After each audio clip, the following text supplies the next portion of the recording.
क्या बाहरी ज्ञान के विषय जैसे विज्ञान, समाजशास्त्र आदि अध्यात्म के क्षेत्र में आगे बढ़ने के लिए सहायक होते हैं?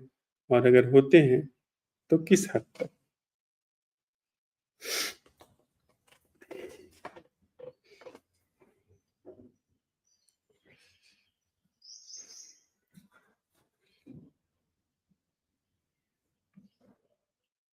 एक उदाहरण से समझ में आए शायद।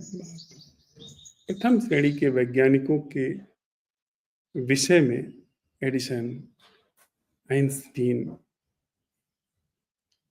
ऐसे जो बड़े वैज्ञानिक हुए, उनके जीवन से एक बात आई है।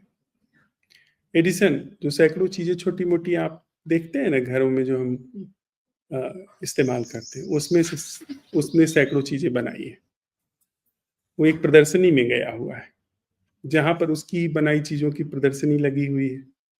तो जो प्रदर्शनी को दिखाने वाला व्यक्ति है, वो लोगों को ये दिखा रहा है कि बहुत बड़े वैज्ञानिक ने बनाई है, एडिसन जी ने बनाई है इस चीज़ को, ये इस काम में आती है, ये उस काम में आती है, इससे हमें ये सुविधा हो जाएगी, वो सुविधा हो जाएगी।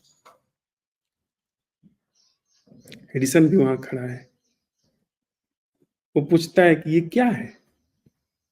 जैसे बल्ब को लेकर के वो पूछता है कि क्या है? उसने कहा ये बल्ब है। आपको दिया जलाने की ज़रूरत नहीं पड़ेगी, ढिबरी जलाने की ज़रूरत नहीं पड़ेगी। रात भर जो धुआँ और आग और जलन और गर्मी वो सब की ज़रूरत नहीं पड़ेगी। बस बटन दबाइए, बत्ती जल जाएगी। वो मैं नहीं पूछ रहा हूँ।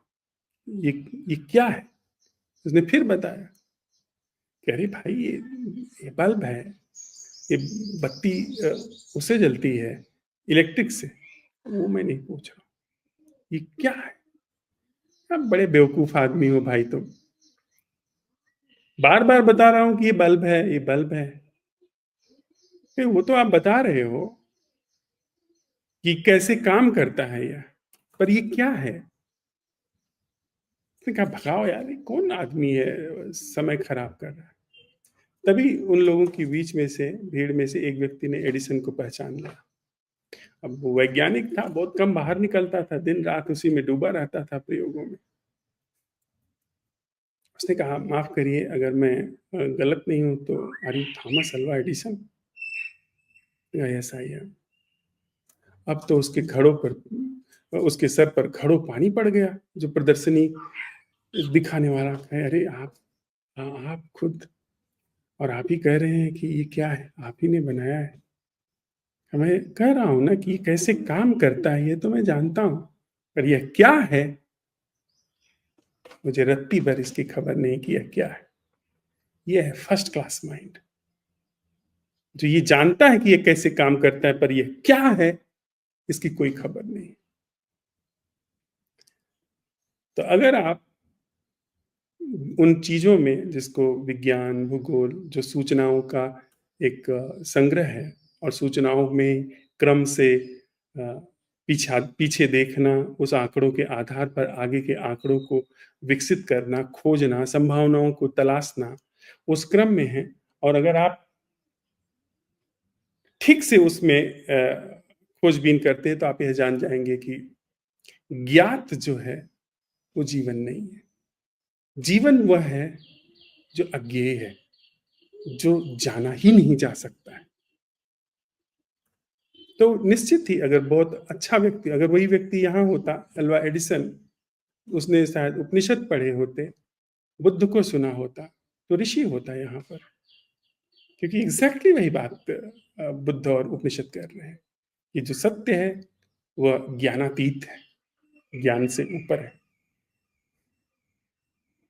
तो उस तरह से अगर आप होंगे तो समझ में, और अगर आप देखें तो वो कोई शर्त नहीं है कि आपको बहुत पढ़ा लिखा होना चाहिए। वो कोई भी व्यक्ति, साधारण बुद्धि का भी व्यक्ति जिसको कोई विज्ञान भूगोल का ज्ञान नहीं है, वो समझ सकता है। हाँ, पढ़े लिखों में ज़्यादा समस्या है, क्योंकि वो साथ-साथ दंभ कि अरे मैंने इतना पढ़ा लिखा है, तो मैं जान भी लूँगा, अध्यात्म जान लूँगा। एक व्यक्ति जो बड़े सरकारी पदों पर रहा है, जिसने नाच नचाया है हज़ारों लाखों लोगों को, उसके अंदर दंभ विकसित हो जाता है ना। रुपया ज़्यादा है तो 10 लोग पीछे आगे नाचते हैं तो उसके अंदर दंभ विकसित हो जाएगा कि मैं इतने लोगों को नचा सकता हूँ। अध्यात्म कौन से खेत की मूली है? सत्य कौन से खेत की मूली है? यार इसको तो मैं ऐसे ही जान लूँगा। ज़रा इस किताब को पढ़ना है, उस किताब को पढ़ना है, पता करना है कि कौन सबसे मार्केट में प्रचलित किताब है, श्रेष्ठ किताब है, पढ़ लिया, सब जान लिया, खतरा बड़ा है। तो देख लीजिए आप, आपकी मौज।